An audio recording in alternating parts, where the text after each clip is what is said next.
right, ladies and gentlemen, welcome back to the channel. It is Tuesday, and you know what that means. Time to continue our series in Manifest Your Destiny. Dr. Wayne W. Dyer, the 9 spiritual principles for manifesting, which I like to call the keys to manifesting. Dr. Wayne Dyer calls this the 9 spiritual principles for getting everything you want. But are you weighted down with unresolved troubles? Do you feel out of touch with your environment? Do you complain, find fault, or take for granted more than you appreciate in life? Well, I would say too many of us do, and too often. I myself in that category. Based on ancient principles and spiritual practices, Manifest Your Destiny shows how the process of meditation can streamline your thoughts, your desires, your goals, and ultimately your life. Dr. Wayne Dyer's 9 spiritual principles help you to develop a spiritual awareness, a trust in yourself, and an accepting of your worthiness, of your self-worth, and your worthiness to receive, and an ability for us to reconnect with the harmony of the divine that is the source for everything we see in the world. And if you think of that differently than divine, then merely just the quantum realm that is non-physical, that is the source for everything we see in physical reality. It is an energy, and at the smallest level, everything comes from this energy source. So in this book so far, we have gone through the first chapter, Becoming Aware of Your Highest Self, as well as the intro in 4 previous episodes in this series, and now we find ourselves on chapter number 2, Trusting Yourself is trusting the wisdom that created you. Now, this is the second principle of becoming a manifester. The first principle was getting to know, or becoming aware, rather, recognizing your highest self, that you have a highest self. And this went through the 4 stages of Carl Jung's archetypes, which was the stage of the athlete and the stage of the warrior. And then we move on to the stage of the statesperson. This is going beyond the ego and starting to help and serve others rather than ourselves, as we do in the stage of the athlete and the warrior. And then finally, the stage of the spirit. When we enter this stage of life, regardless of our age or position, we recognize our truest essence, the highest self. And when we know our highest self, we are on our way to becoming a co-creator of our entire world. And if you don't want to call it manifesting, then you can call it we are learning to manage the coincidences or the circumstances of our life and participating with assurance in the act of co-creation. We literally become a manifester. And then we went through the realm of the seen and the unseen, talking about that source and this future pull, this potentiality that you can have in the seed or an acorn. You won't find a tomato or a tree inside of a seed or an acorn, but you will find a potentiality of that from some kind of quiet dust. But this quiet dust, including to the plants, the flowers, the animals, the rocks, and all of our possessions and everything, at its very core, you will find that there is no form, only an unseen quality that is a future pole, a future potentiality that brings it from the world of the waves, frequencies, the world of the unseen, to the world of the observable, particles, form. And then finally, we went through transcending our conditioning and the kind of things that we've been taught in our lives that tell us things such as, I am not in charge of my life, that force is outside of me, or that I have tried this before and it has never worked for me. And so it could never possibly work. This is what Wayne Dyer describes as the C syndrome. You try to do something and it fails and you go, see, I just can't do it ever. But we know when you work and you practice at something, you will get better. And then number 4, only highly evolved beings can manifest, but we find that we can all do this. And how to know your highest self without any doubt, we also went through that, going beyond the restrictions of the physical plane, a great definition of enlightenment to be immersed in and surrounded by peace, refusing to defend yourself to anyone or anything on the earth plane. Regardless of what goes before us in the material world, we must stay within our higher energy patterns. Fourth, surrender and trust in the wisdom that created you. Your highest self is not just an idea that sounds lofty and spiritual, but rather, ladies and gentlemen, it is a way of being. It is the very first principle that we must come to understand and embrace as we move towards attracting to ourselves that which we want and need for this parentheses in eternity that we know as our lives. So thank you for joining me, ladies and gentlemen. That leads us perfectly to the second principle of spiritual manifesting, which is trusting yourself is trusting the wisdom that created you. Coming to trust yourself means trusting in the wisdom that created you and everything that we see here in reality. Once again, thank you for joining me. I love and appreciate each and every one of you. We are reading, once again, Manifest Your Destiny from Dr. Wayne W. Dyer for purposes of teaching and commentary, entertainment, and expanding the mind so that through an increased awareness, we can hopefully increase the quality of our lives and the lives of those around us. Now we begin the second principle of manifesting. Dr. Dyer begins by saying, learning to trust may be difficult in the beginning. It will be an exercise in futility if you rely upon your mind to create trust. This is because the mind more often works from a state of ego. Dr. Wayne Dyer says this is because the mind works on material problems by interpreting sensory data. When turned down, the mind tends to break things into different categories rather than seeing things as a oneness. But when turned towards spiritual matters, the mind attempts to come up with intellectual answers by using proofs or logic and theoretical reasoning. It demands assurance and proof to establish tangible results. In contrast, the method of the heart. Now, see, there's two different minds here. There's two brains.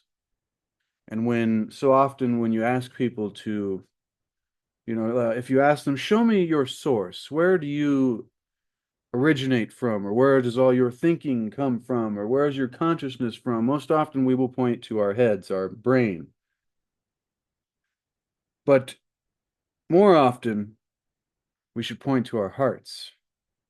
This, focused on spiritual understanding, the method of the heart, is an intuitive recognition on the value of love. Whereas the mind attempts to know the spirit by setting up conditions that must be met logically for there to be a release of love. The heart employs intuitive love as its way. It is not a conclusion of reasoning. In other words, it is not a result that we get. Same thing with happiness. Happiness is not a result. If it is, when you don't get it as a result, you don't have it. So if we can cultivate it from within us to bring to life, then it won't matter what else is out here. It won't be a result. It will be the process. And then we will always have it regardless of the results. And so keep that in mind, because this works the same way with many things, including the heart. The heart trusts the inner wisdom that it feels and spontaneously knows, whereas the mind demands scientific evidence before it will trust. Most of us in the West have been taught that the center of our wisdom is in our heads. If you ask people where their ability to process thought and experience is, they will generally respond that it is in the brain. Ask consciously spiritual people, the same question, and they will indicate the heart. When the mind seeks corroboration through specific proofs as an aid to spiritual understanding, it is encroaching into an area far more studied, or suited rather, to the heart. For this reason, it is necessary to trust what the heart knows. Without total trust, it is impossible to know the miracles of the higher self and to become a manifester. Spiritual life does not grow in the soil of intellectual information gathering. Spirituality needs the fertile grounds of feelings, which the unseen dimension provides for us. And trusting our heart space is imperative for the growth of a healthy spiritual life. This means cultivating a harmony between mind and heart, and for most of us, this means terminating the intellectual domination. The mind must surrender its role as a full-time judge and allow the heart to contribute its wisdom. It is with this surrendering process, ladies and gentlemen, that trust begins to flourish, replacing doubt. Mistrust begins early in most human beings' lives. It is helpful to realize why it is that the heart space has not been permitted to be the center of our being. Once again, this goes back to transcending our conditioning. Here are two theories describing our place in nature. I think you will agree that the first theory illuminates why mistrust of others and ourselves and our divine abilities is so deeply rooted in our psyche. The two theories of nature. Now, there's two theories of nature that we have as human beings that can affect our ability to trust and to do many other things. The first theory of nature is nature as a mechanism. In the mechanistic view of nature, everything is an artifact made by a boss who has many different names. In Western view, the boss is called God. And this God is often depicted as a white-bearded male who roams around the sky creating the natural world. In this theory, the world is a construct and God is the constructor. This biblical God is paternal, authoritarian, beneficent, and in many ways tyrannical. He keeps track of all things and knows precisely what everyone does and when his laws are being broken. One of the operatives of this theory of nature is the idea of punishment for one's misdeeds, or known as sins. This God/Father character holds us accountable for transgressions, and the transgressions are judged by various interpreters of his laws who, throughout history, have claimed access to the divine. The divine right of kings, as we've known in the past, and then later, these kings were done away with when we found this wasn't the correct way. Essentially, the universe is a monarchy, God the king and we the subjects. And all subjects, once again, this is what we would like to call the incorrect theory, but this is one theory that most people hold here in reality of nature and life and God, is that God is this king and we are the subjects, and all the subjects are considered born with this kind of stain, an original stain, known sometimes as original sin, as a part of our nature, and therefore we are untrustworthy. But if we are untrustworthy, how can we trust our judgment of ourselves of being untrustworthy? We say, well, I can't trust that. One, this theory of nature makes many people feel estranged, creating an attitude of separateness. Once again, all of this has to do with separateness and oneness. And for us to come to know that, but this feeling of we are the subjects and we are untrustworthy and God is the king creates an attitude of separateness from the boss. And the more we feel separated from God, from the source, from that which is responsible for all that we see here in the material realm, the more we feel the need to create some way of feeling more worthy of ourselves. So we create an idea of our importance based on externals, our status, how much money we have, what kind of car we have. Oh, look at how fancy. Once I finally get that, then I'll be happy. And I'll have this importance. And all of this is based on what we call the ego. And we've talked about the ego a lot on this channel already.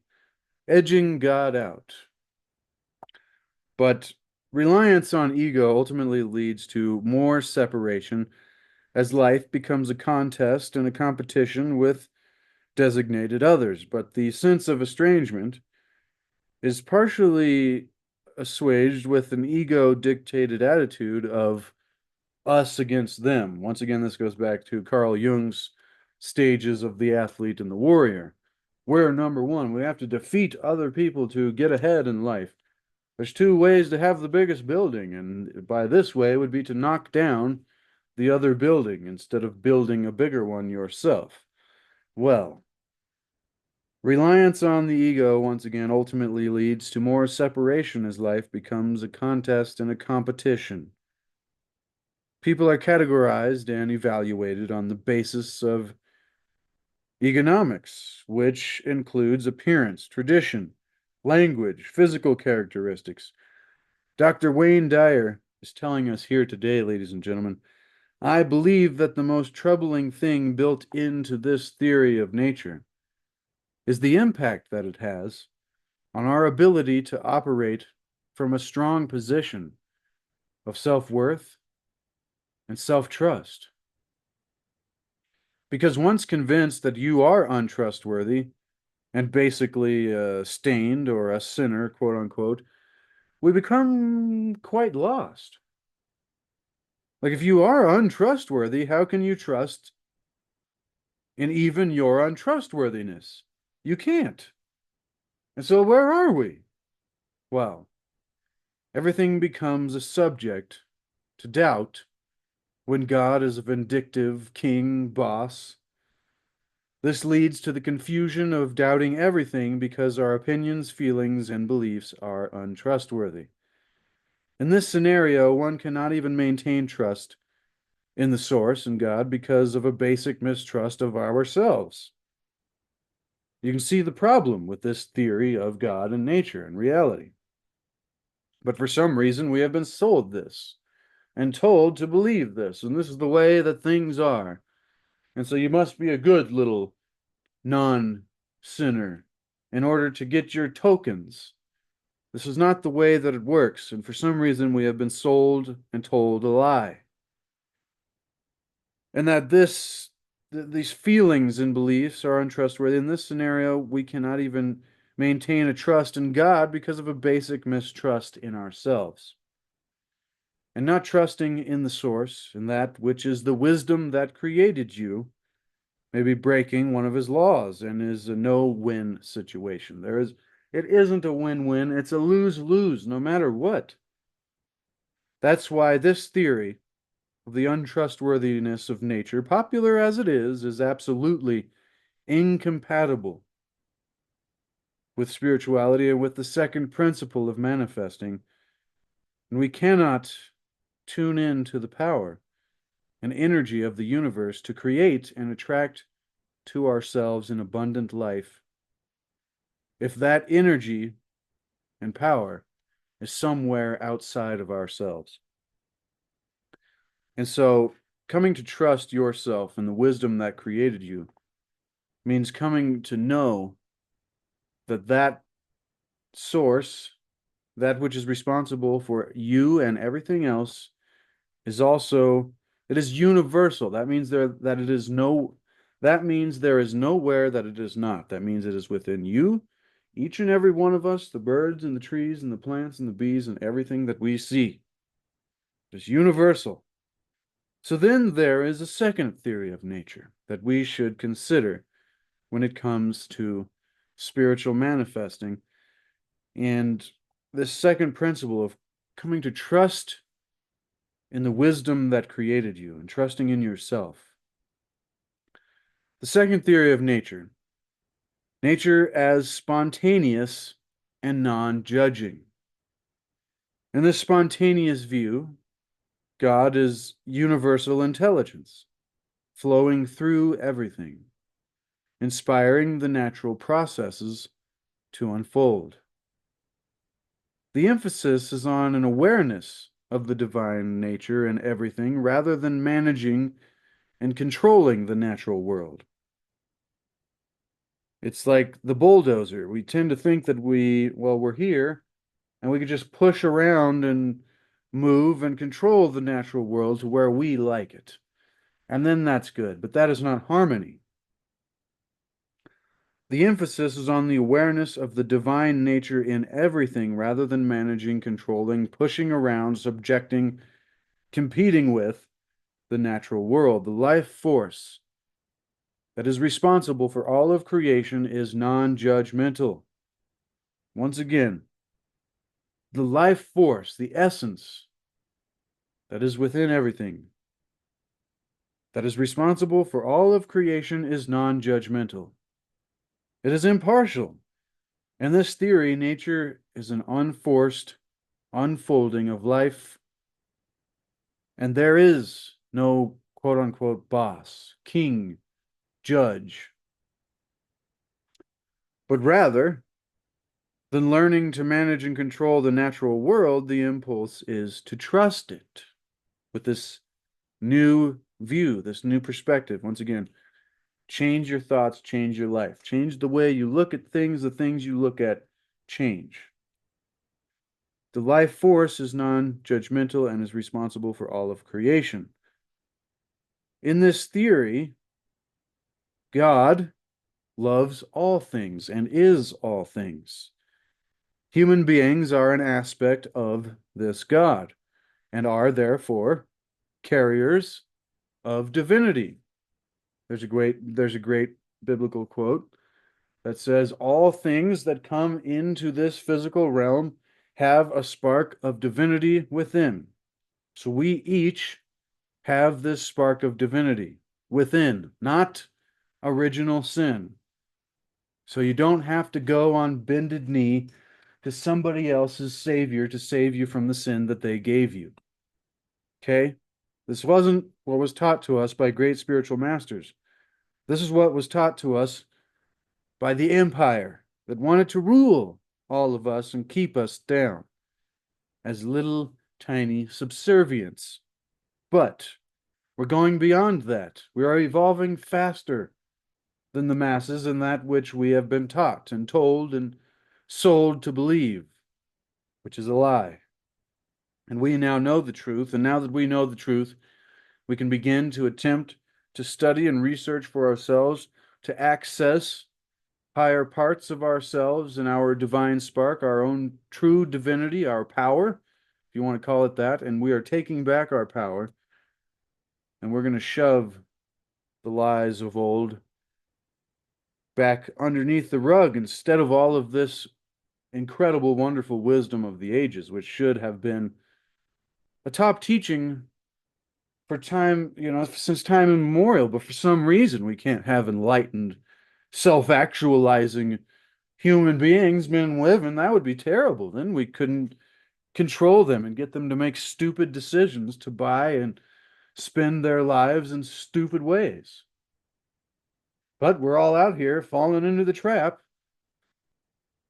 It's funny how you have different energy for different episodes. I don't know where this energy is coming from, but once again, thank you for being here and joining me, ladies and gentlemen. I love and appreciate each and every one of you.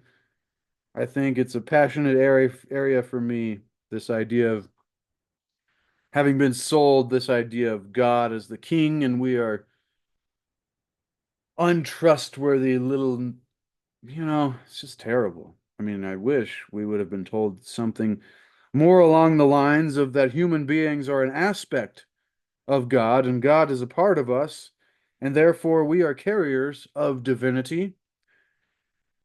and that generally in this theory, human beings are considered the highest level of life form. Trusting this most evolved natural human includes trusting the paradox of behavior that describes as good and bad, selfish and unselfish, greedy and generous, in the same manner as we respect other life forms by trusting their processes as well. You must trust in your divinity and the wisdom that created you. There is no need to invent an ego that is separate from the divine if our basic human nature is trusted. If we trust ourselves, we know how to avoid interfering with nature and how to live in harmony. That's what this is all about. Harmonizing, alignment. When we know God as an unseen, loving, and accepting power at the heart of everything, allowing us to make our own choices, then God is trusted as a part of our own nature. I believe Dr. Wayne Dyer says, and I'll add, I have been extrapolating and rambling on my own thoughts side by side with Dr. Wayne Dyer's words here. So this is not word for word from the book. This is a bit of my own thoughts added in with what we're reading here. And once again, chapter 2, or principle number 2, the second principle to becoming a spiritual manifester. The first was becoming aware of and coming to know your highest self. The one we're on now being trusting yourself and trusting the wisdom that created you. And today, in this episode, we are looking at the two theories of God and nature. So, I believe Dr. Wayne Dyer says that our nature is more reliable than our thoughts. This second principle directs us to develop an inner knowing, so that the natural process of what we want to manifest, what we want to create for ourselves, what we desire,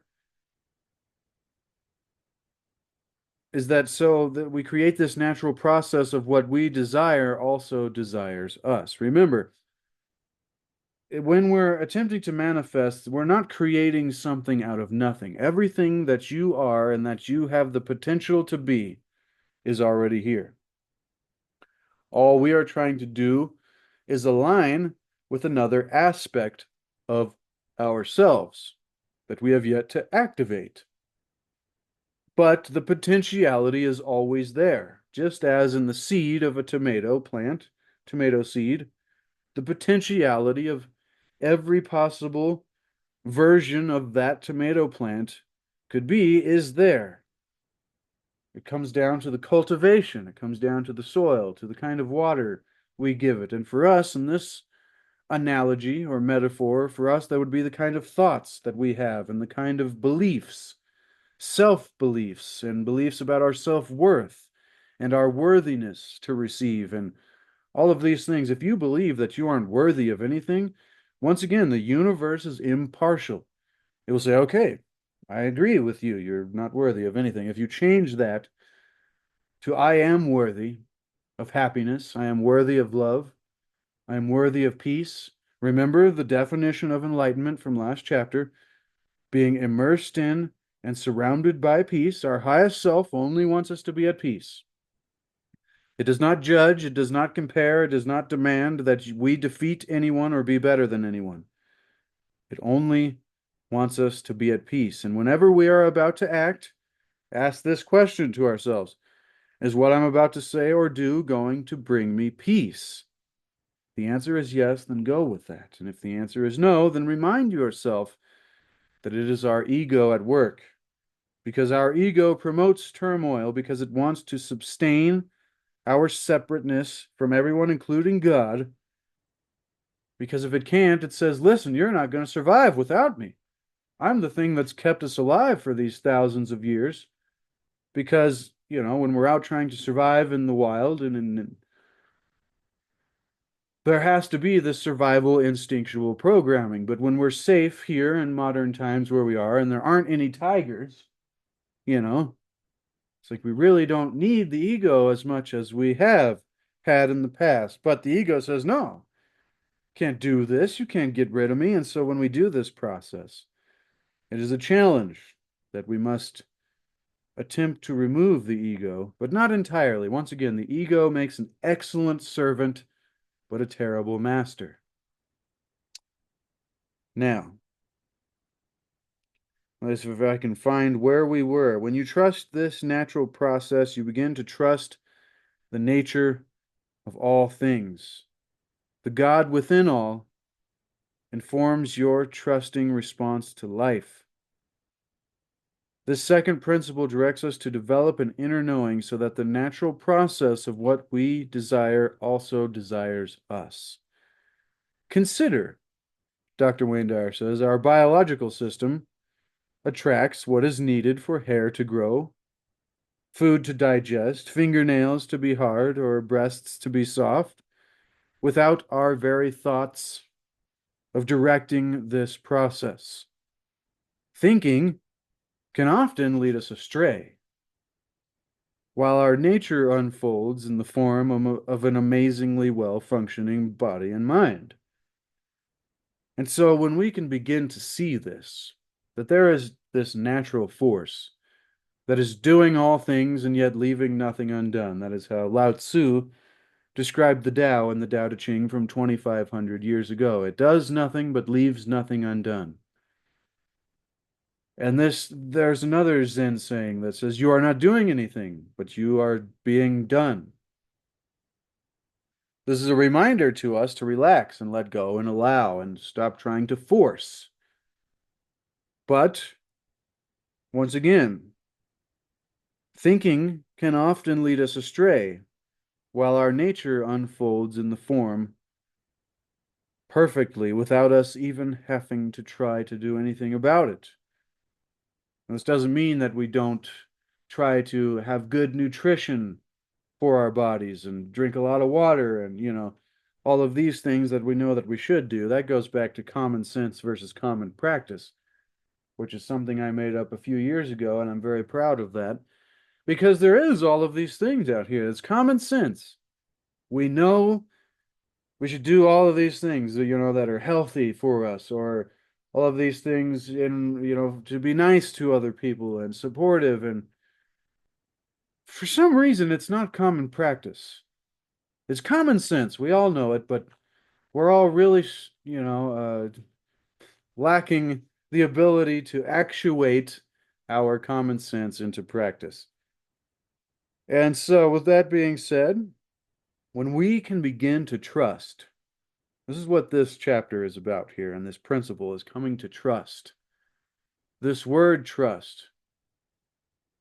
And when we trust this natural process, we begin to trust in the nature of ourselves and of everything, of all things. The God within all informs our trusting response to life. The order of nature itself is sometimes crooked and sometimes straight. It is wiggly and unorthodox, as seen as the shapes of clouds or mountains. They are not in any pattern that we can perceive, and yet would we say that they are imperfect? Oh, this mountain isn't the way that it should be, or oh, those clouds are terrible. We don't say this because it is all perfect. It is exactly the way it's supposed to be. It is nature. We cannot say any cloud is better than any other cloud, and if we did, that would be a personal viewpoint, subjective. And so when we look at this, we see that everything is perfect. That even though they are not in any pattern that we can perceive, they are perfect. And when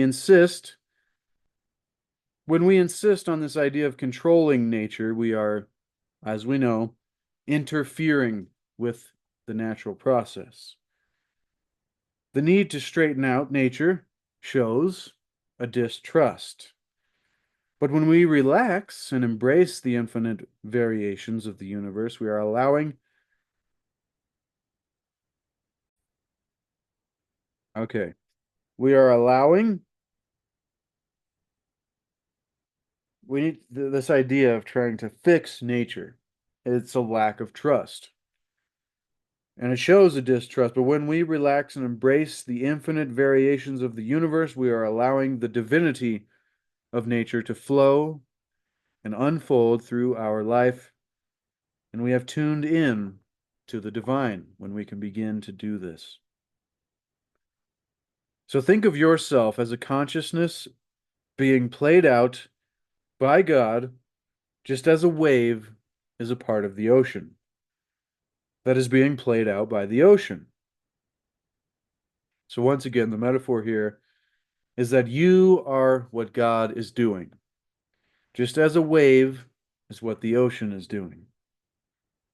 This theory of nature will promote the kind of trust that we need to attract to ourselves all that belongs to us in the universe and all that we desire.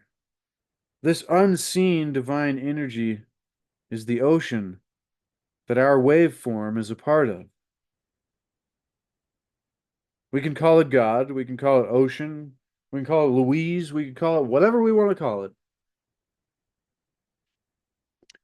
But this divine energy is the ocean that our waveform is a part of.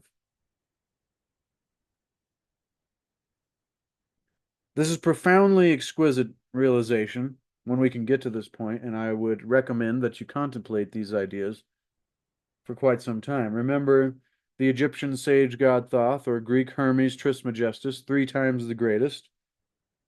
The god of wisdom taught us that a pure philosophy is a spiritual striving through a constant contemplation, a constant meditation, a constant ponderation, a rumination, a thinking upon, so that we may come to attain or know true knowledge of what was described in Hermetics as the Atum, the one God, but also known as the things that are, or the universe, reality. And this, when we can come to this realization, it is profoundly exquisite. Because within each and every one of us,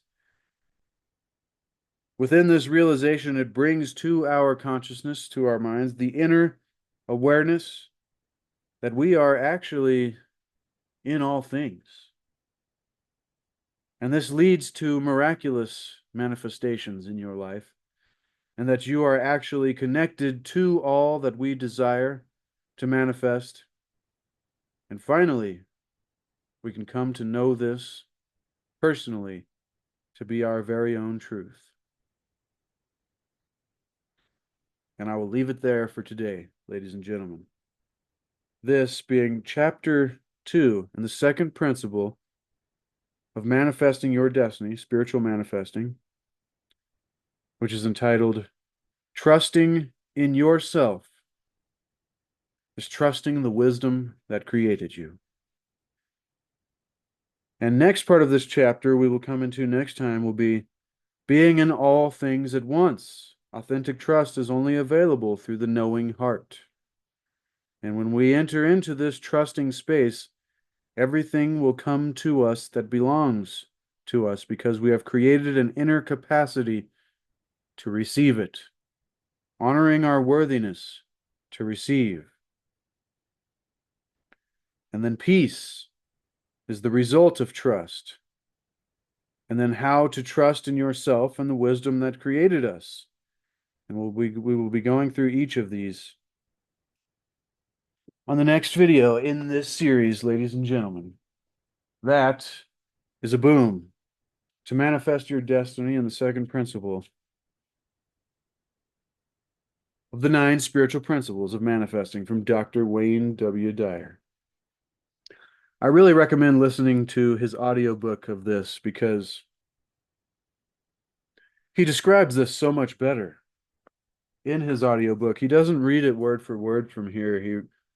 It's like he's on stage giving a talk. And he covers these same exact subjects, but he covers them in so much more of a personal, relatable way because he has a lot more time to elaborate and give examples and tell stories. And it's always through a nice story that we can connect and relate to these kind of things for ourselves in our lives.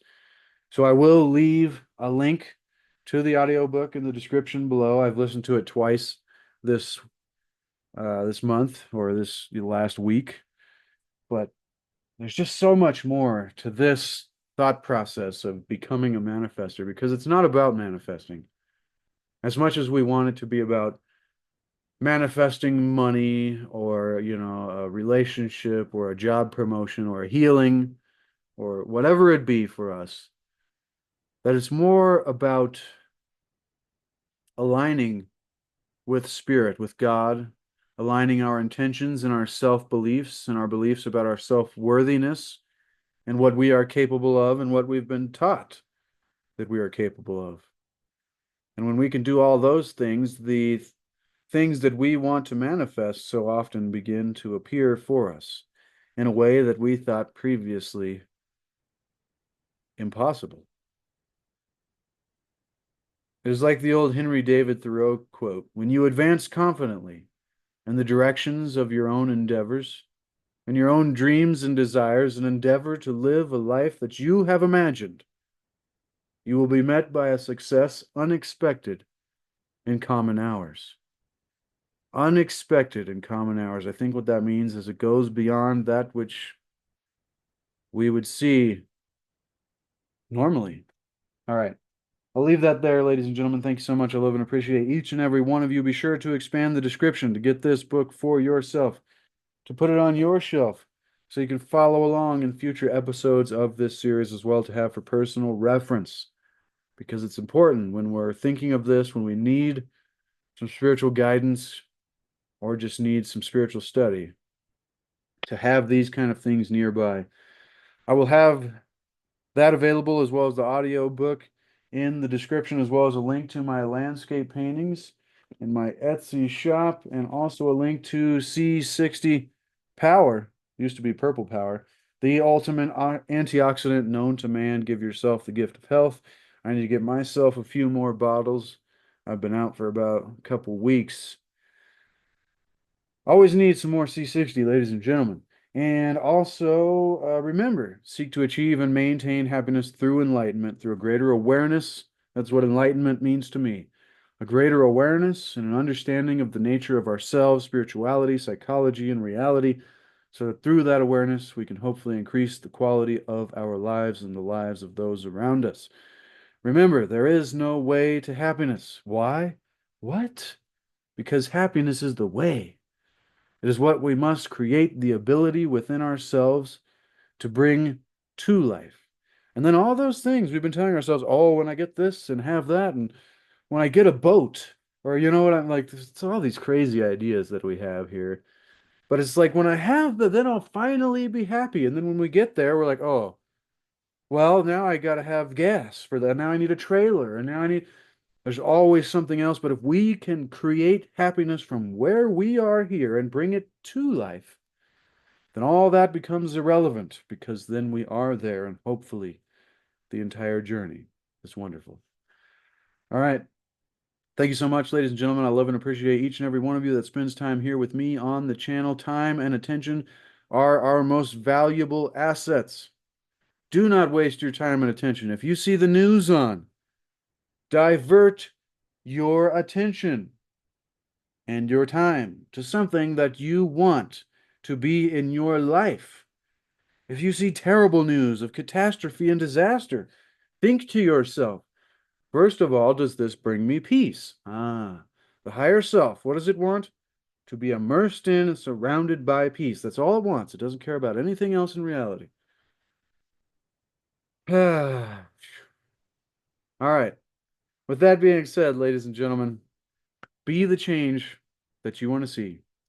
Be the example that you want to set. And thank you so much. I love and appreciate each and every one of you.